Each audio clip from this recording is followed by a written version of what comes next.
अस्सलाम वालेकुम गर्ल्स, यहाँ से दोबारा से स्टार्ट करते हैं। ये रिग्रेशन हमने रन किया, रन करने के बाद आपकी जो रिग्रेशन लाइन आई है वो इस कोफिशिएंट्स के टेबल से हमें मिलेगी। अगर हम इस रिग्रेशन लाइन को यहाँ पर लिखें, इस तरह से लिखेंगे y hat is equal to, ये हमारी estimated regression simple linear regression line है। ठीक है, a की वैल्यू है आपके पास 8, ओके 8.036, ठीक है। और साथ ही आपने प्लस का साइन डालना है, क्योंकि बी का अगर साइन मौजूद है नेगेटिव तो हमने नेगेटिव लिख देना है, यानी कि ये जो बी की वैल्यू है 16, इसके साथ अगर नेगेटिव होता तो हमने यहाँ नेगेटिव लिखना था, लेकिन ये कुछ भी नहीं लिखा हुआ तो पॉजिटिव है। ये वैल्यू हम लिख देंगे यहाँ पर 16.27।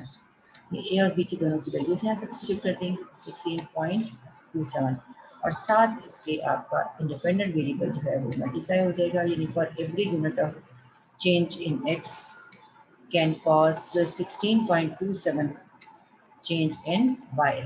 ठीक है, इन x इसके साथ मल्टीप्लाई हो रहा है, इसका मतलब x में जो चेंज आएगा वो मल्टीप्लाई होगा आपका इस 16.27 के साथ, और 1 यूनिट इंक्रीज होगा तो इतना चेंज आपका किस में जा रहा है, इस y हैट में जा रहा है। ठीक है, तो आपको ये एक्चुअली चेंज बता रहा है।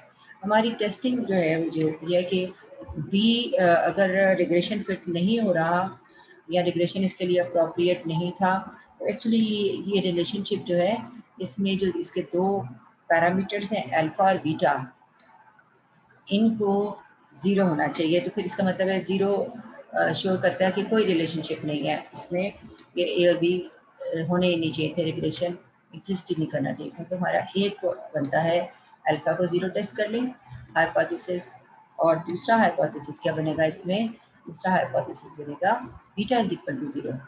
बीटा की वैल्यू जो है वो आपके पास 16.27 निकली है, एस्टिमेटेड वैल्यू जो कि बी है, लेकिन उसकी ट्रू वैल्यू जो है बीटा की वो हम ये कह रहे हैं कि वो ज़ीरो है, यानी कि बीटा एग्जिस्ट नहीं करता, स्लोप है ही नहीं उस लाइन की, लीनियर लाइन ही नहीं है, तो बीटा जो है वो ज़ीरो है। अल्फा बीटा दोनों को ज़ीरो टेस्ट करना है, तो इसके पूरे 6 स्टेप्स होंगे जिस तरह हम टेस्टिंग के 6 स्टेप्स करते हैं।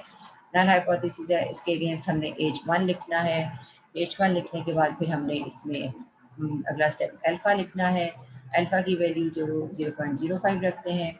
टेस्ट स्टेटिस्टिक इसमें जो है वो आपका टी डिस्ट्रीब्यूशन है, वो आपने इसमें लिखनी है दोनों में। ठीक है, टी डिस्ट्रीब्यूशन के बाद फिर इसमें इनकी कंप्यूटेशन आ जाएंगी।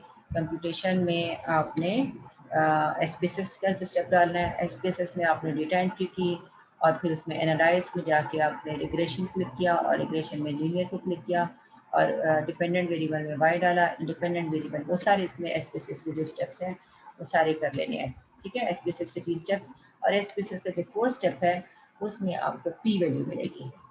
ठीक है, आउटपुट में पी वैल्यू, आपकी जो पी वैल्यूज हैं एसपीएसएस की वो क्या होंगी दोनों की, वो आपको इसी टेबल से नजर आएंगी, और वो टेबल में आप देखिए ये एग्जिस्ट करती हैं।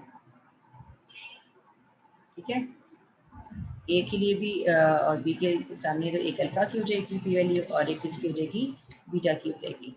अल्फा की पी वैल्यू क्या है 0.195। ठीक है, 0.195। अच्छा, और दूसरे की कितनी है,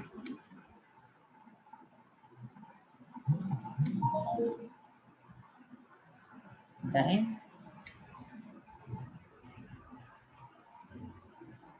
जी गर्ल्स, आवाज आ रही है, दूसरी तरफ वैल्यू क्या होगी बीटा की टेस्टिंग में,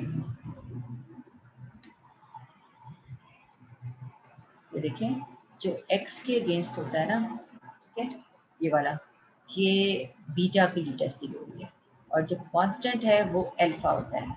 आपका ये जो है पार्ट इसमें ये कांस्टेंट है। ठीक है, तो कांस्टेंट पार्ट को जो है वो आपने अल्फा कंसिडर करना है, ये वाला।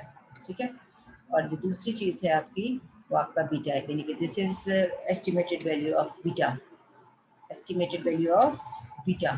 और जो 8.036 थी ये भी एस्टिमेटेड वैल्यू है, लेकिन ये किसकी एस्टिमेटेड वैल्यू है? ये अल्फा की एस्टिमेटेड वैल्यू है, ठीक है। और इसी के पैरेलल आपको ये दोनों रिजल्ट्स मिले हैं, तो हमने यहाँ पर मेंशन कर दिया है। अगला स्टेप क्या आता है इसमें? डिसीजन रूल का।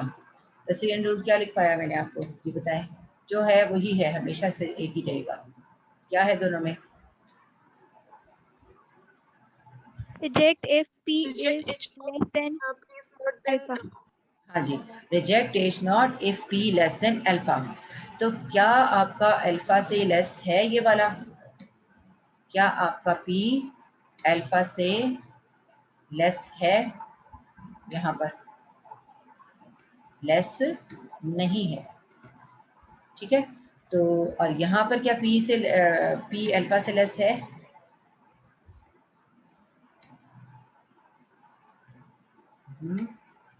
अल्फा 0.05 है, पी 0.004 है, तो पी लेस देन अल्फा है।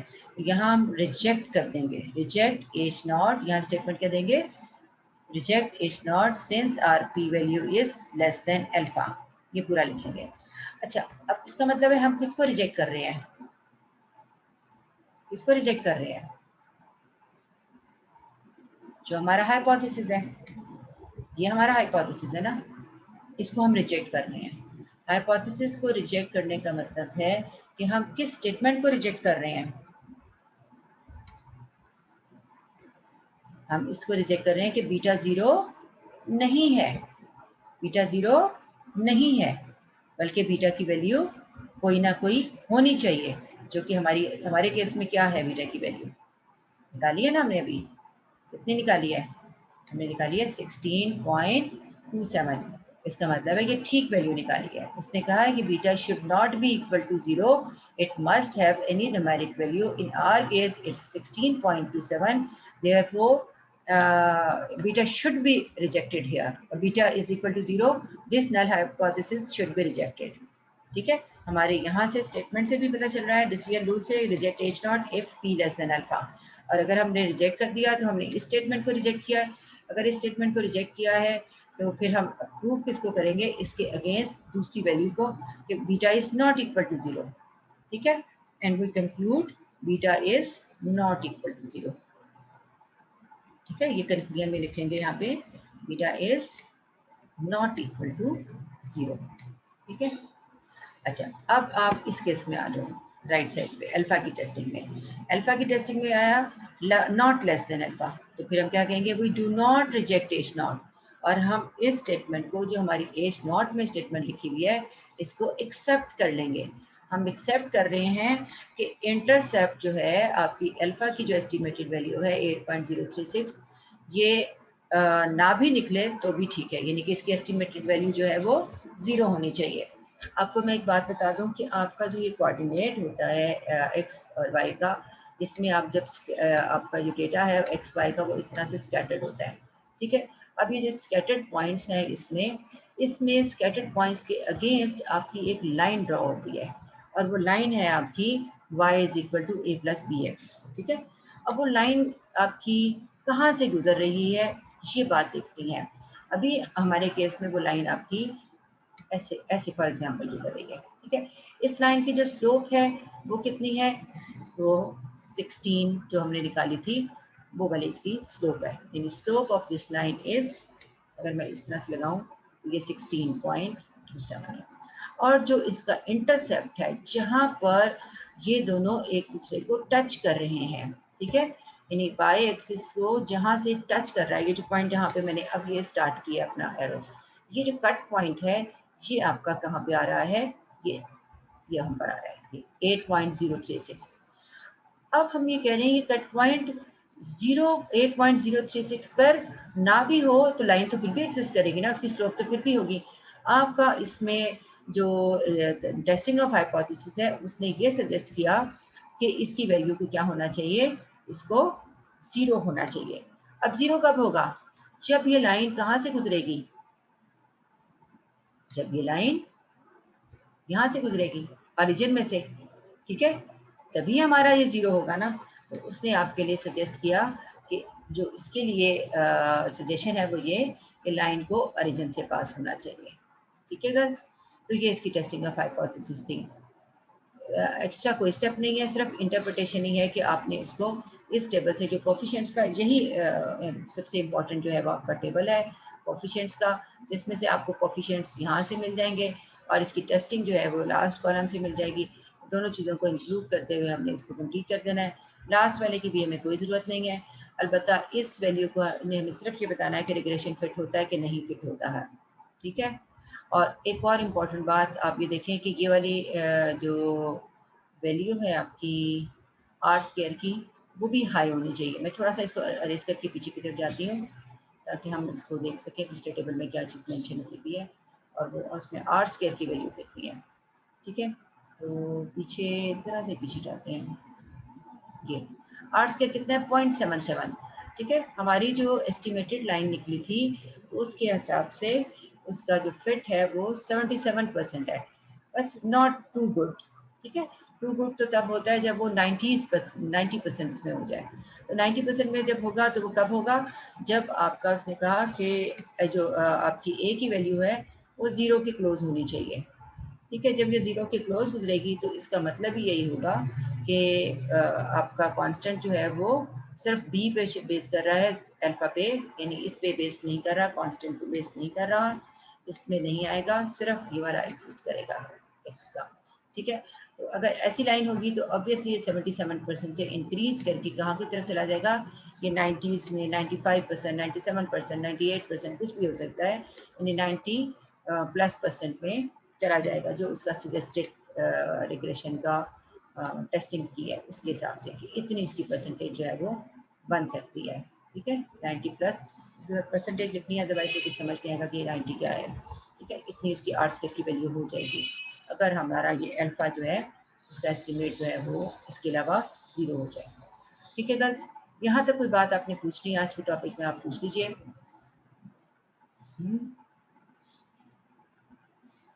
आज तो बच्चे भी बहुत हो रहे हैं, सिर्फ 14 students are present the class. अच्छा, नेक्स्ट हमारी ना वीक में है मेकअप फॉलोअप क्लास। तो आप मुझे बता दीजिए कि फॉलोअप क्लास में आप लोगों ने कोई डिस्कस करना है अपने प्रॉब्लम्स को, कोई एक्सरसाइज में क्वेश्चंस नहीं हुए या कोई मेथड समझ नहीं आया, किसी वीडियो में कुछ मैम समझ नहीं आ रहा, तो आप सब कुछ मुझसे डिस्कस कर सकते हो। और मैम जो जिन्होंने टेस्ट नहीं इंडिपेंडेंट दिए हुए, जिन्होंने T1 T2 नहीं दिए हुए, जिन्होंने कोई असाइनमेंट सबमिट नहीं की हुई और क्विज नहीं दिए हुए, वो मुझसे रब्ता कर लें ताकि हम वो उस चीज़ को मैनेज कर लें इसी वीक के 3 दिनों में। जी बेटा, अब आप बोलें क्या कह रही हैं। मैम जो इंडिपेंडेंट वाले क्वेश्चन है ना 18 चैप्टर के मैम वो नहीं हो रहे। मैंने अच्छा 3-4 किए लेकिन वो नहीं हो रहे। आप कोई बुक में से अच्छा करते हैं? अच्छा अच्छा, उसमें मैंने ना एक चीज़ आपको नहीं कराई, मैंने सिर्फ आपको टेस्टिंग कराई है μ1 इज इक्वल टू μ2, यानी इन दोनों को दरमियान में जो डिफरेंस है वो 0 है। ठीक है, μ1 माइनस μ2 इज इक्वल टू 0 या μ1 इज इक्वल टू μ2। अगर वो किसी न्यूमेरिक वैल्यू को उसमें साथ एसोसिएट कर देते हैं कि μ1 इज 50 हायर देन μ2 और ये कहते हैं कि μ1 इज 100 लेस देन μ2, यानी कि इतना पॉइंट्स लेस है या इतना पॉइंट्स या एटलीस्ट या एटमोस्ट किसी न्यूमेरिक वैल्यू के साथ एसोसिएट कर दें तो वो क्वेश्चन आपके सिलेबस में शामिल नहीं है। स्टेटमेंट में आप चेक कर लीजिएगा, सिर्फ आपने इंडिपेंडेंट क्वेश्चन कौन से करने हैं, μ1 इज इक्वल टू μ2। मैम कोई एक करवा देंगी आप, क्योंकि मैंने हाँ 3-4 किए हैं अच्छा, अभी लेकिन कर लेते हैं। अभी हमारे पास टाइम कितना रहता है, आज कर लें, कर लेते हैं। अभी टाइम मेरे सामने मेंशन नहीं हो रहा, तो भी होता रहेगा टाइम। ठीक है, मैम 12:23 हुए हुए। हाँ अभी टाइम है हमारे पास। चलिए इसको मैं मिनिमाइज करती हूँ और हम भी करते हैं कि एक्सरसाइज में से एक क्वेश्चन निकाल लेते हैं। ये तो रिग्रेशन का क्वेश्चन था, इसको मैं यहाँ से सेव करके क्लोज कर देती हूँ। ठीक है, ये हमने क्लोज कर दिया इसको। और टेस्टिंग के लिए हम क्वेश्चन बुक में से पहले देख लेते हैं। ठीक है, ये आपके पास बुक खुली हुई है, ये आज मैं टॉपिक पढ़ा रही थी आपको, statistical influence in regression and correlation.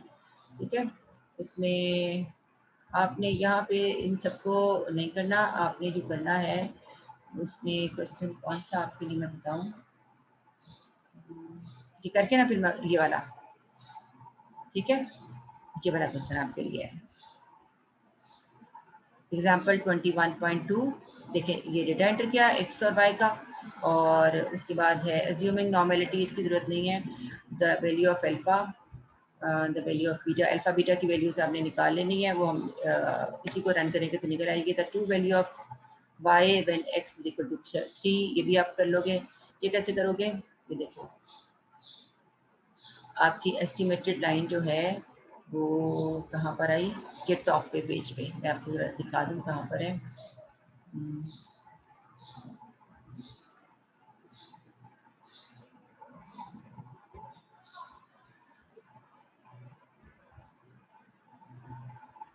ये आपकी इसमें सबको नजर आ रहा है, ये आपकी एस्टिमेटेड लाइन है।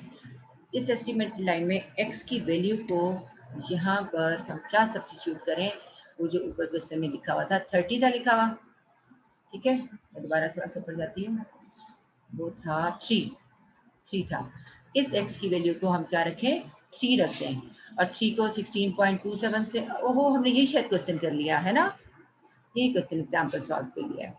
16.27 से हमने मल्टीप्लाई कर दिया उसको, और 8.054 को उसमें ऐड कर दिया, तो जो आपका आंसर आएगा वो ये आपका आंसर होगा। उसके बाद टेस्टिंग करनी है। टेस्टिंग के लिए आप देखिए इसके एक्सरसाइज में मेरे ख्याल टेस्टिंग नहीं है कि उसको टेस्ट करें, लेकिन बहरहाल मैंने आपको टेस्टिंग बता दी कि beta is equal to 0 reject हो गया है और alpha is equal to 0 accept हो गया है। ये टेस्टिंग आज से स्टार्ट हो गई है। ये इसका टी का फॉर्मूला है जो कि आपने यूज़ किया है। हमने लिखना इसलिए नहीं है कि हमारा तो सॉफ्टवेयर हमें सॉल्व करके दे देता है, अदरवाइज बैक एंड पे ये वाला फॉर्मूला यूज़ हो रहा होता है, ठीक है। और ये टेस्टिंग के सारे स्टेप्स है, 6 स्टेप्स पूरे करने हैं हमने, उसी तरह जिस तरह पहले करते हैं या वही 6 स्टेप्स करने हैं और इसको अटेम्प्ट कर लेना है। अच्छा, आपके लिए जो क्वेश्चन आज के लिए था ये आप कर सकते हो 21.5, ये आपने ना मंडे को मुझे चेक करा देना, अगर कुछ पूछना हो तो पूछ लीजिएगा। अच्छा, 60 के अगेंस्ट 110 लिखा, इंपॉर्टेंट बात है। 135 जब लिखोगे y का तो तब भी x को 60 लिखोगे, और 120 लिखोगे तब भी x को 60 लिखोगे, यानी 3 दफ़ा डेटा एंट्री होगी। फिर 62 के अगेंस्ट 120, 62 के अगेंस्ट 140, 62 के अगेंस्ट 130 एंड 62 के अगेंस्ट 135, इस तरह से डेटा एंट्री होगी, ठीक है। और डेटा एंटर करने के बाद आपने बीटा को टेस्ट करना है, वो सारी 6 स्टेप्स, और फिर देखो बीटा को कि वो रिजेक्ट होता है कि एक्सेप्ट होता है, वो आपको यहाँ से पता चल जाएगा। इसके आपने जिस तरह मैंने आज क्लास में कराया उसी तरह से करना है। फिर ये अल्फा की टेस्टिंग है, हमने एक ही क्वेश्चन में दोनों अटेम्प्ट कर लिए हैं, अल्फा और बीटा दोनों को टेस्ट कर लिया है, ठीक है। अच्छा, अब हम जो करते हैं उस टॉपिक पे जाते हैं जो इस बच्ची ने पूछा है 18 चैप्टर में, ये 17 है।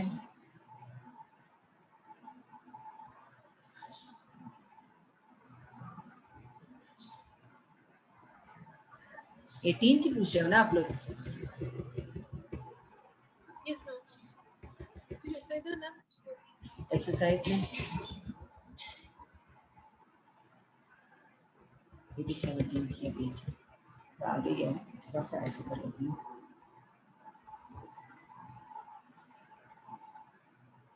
चलो, ये एक हमारे पास चलो एक्सरसाइज में याद रखते हैं सीधा।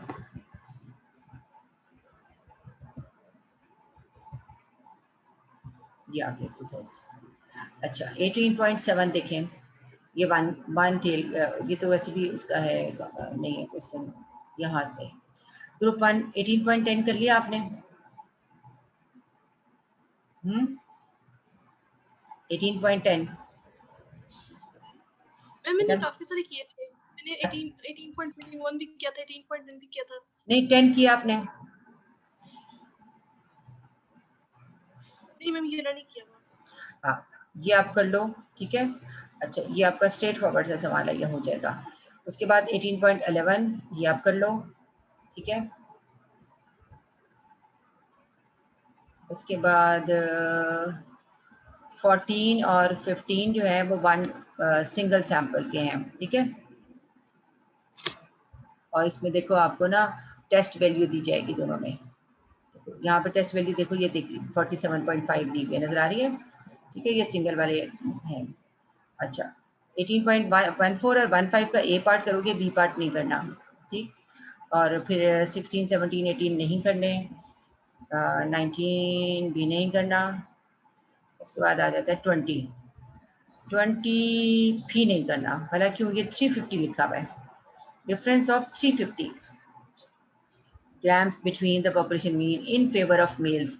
अगर आपको इसमें करना है ना तो उसमें 350 मेल्स का ज़्यादा है वेट, ठीक है। तो अगर आपने टेस्ट करना है ना तो फीमेल्स की हर वैल्यू में 350 ऐड कर लो। मैंने क्या कहा, स्टेटमेंट में क्या लग रहा है, पॉइंट नोट करने वाली बात है। स्टेटमेंट से लग रहा है कि मेल्स की फेवर में 350 ग्राम ज़्यादा है, और वैसे भी आपको पता है मेल्स का वेट जो है वो फीमेल्स से ज़्यादा ही होता है, तो उसने कहा 350 ग्राम ज़्यादा है, ठीक है।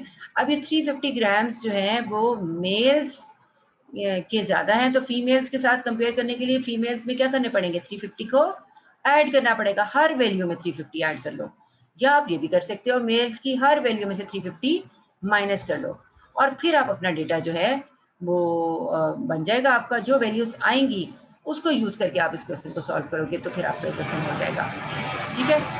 इससे पिछले देखो जो क्वेश्चन है, पिछला रहेगा 21 देख लो। 21 में भी डॉलर की बात हो रही है ना, ठीक है। 6 रैंडमली सिलेक्टेड सेलर्स हैं कुछ, उनका डेटा ये दिया हुआ है, और बाद में सोल्जर्स हैं, उनका डेटा ये दिया हुआ है नीचे वाला, सेलर्स सोल्जर्स। और एवरेज डॉलर देन ये आप कर सकते हो 18.21, ठीक है। ये 21 कर लेना, ये सीधा सवाल है। 21 का ए भी कर लेना और बी भी कर लेना, ठीक है। 22 भी कर लेना। आपने किया नहीं हुआ क्या? मैम ये वाला नहीं हुआ, जो 1822 है ना, ये वाला नहीं हुआ। 22 नहीं हुआ। मैं आपको स्क्रीन शेयर का ऑप्शन दूं, आप स्क्रीन शेयर करोगे जहाँ पे आपने पेपर पे किया हुआ है या कहीं पे किया हुआ है, आप शेयर कर मैम सकते हो मैंने अभी? ना, चलिए मैम देखती हूँ मैं। अच्छा सुनो मेरा बेटा, आप हरी में ना जाओ, मंडे को हम देख लेते हैं। आप ना रेडी करके सब चीज पिक्चर्स खींच के रख लेना, मैं आपको स्क्रीन शेयर का ऑप्शन दूंगी जो देखो, क्वेश्चन मैं अभी देख लेती हूँ, मैंने 2 मिनट रह गए बेटा, इसलिए मैं कह रही थी देखना, देख लो, ओके फाइन, देख लो। करना तो मैं भी कर लेती हूँ, लेकिन डेटा एंट्री करेंगे तो टाइम खत्म हो जाएगा। मंडे को देख लेते हैं इसको। मिल गया आपको? स्टॉप शेयर करूँ आपका, अलाउ करूँ शेयरिंग?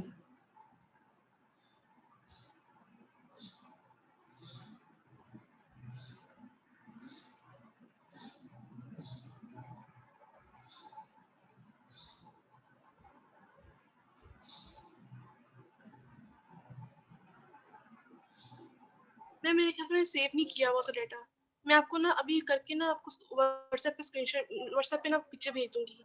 ठीक हो गया, मुझे भेज देना, फिर इंशाल्लाह 18.21। हम ना मंडे को कर लेंगे इसको, ठीक है। Okay ma'am. क्लास जो आप एरर कर रही है ना उसको हम देख लेंगे। अब ये देखें 18.23, उसके स्टेटमेंट के लास्ट में लिखा हुआ है आई क्यू इज 115, ठीक है। A group of 12 children are found to have the following intelligence।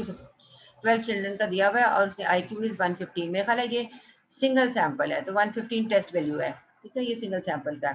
फिर उसने एक और सेकंड ग्रुप भी दिया, उसने 10 चिल्ड्रन का, उसका सारा डेटा दिया, और उसने डेटा देने के बाद उसने कहा is this group significantly different from the first.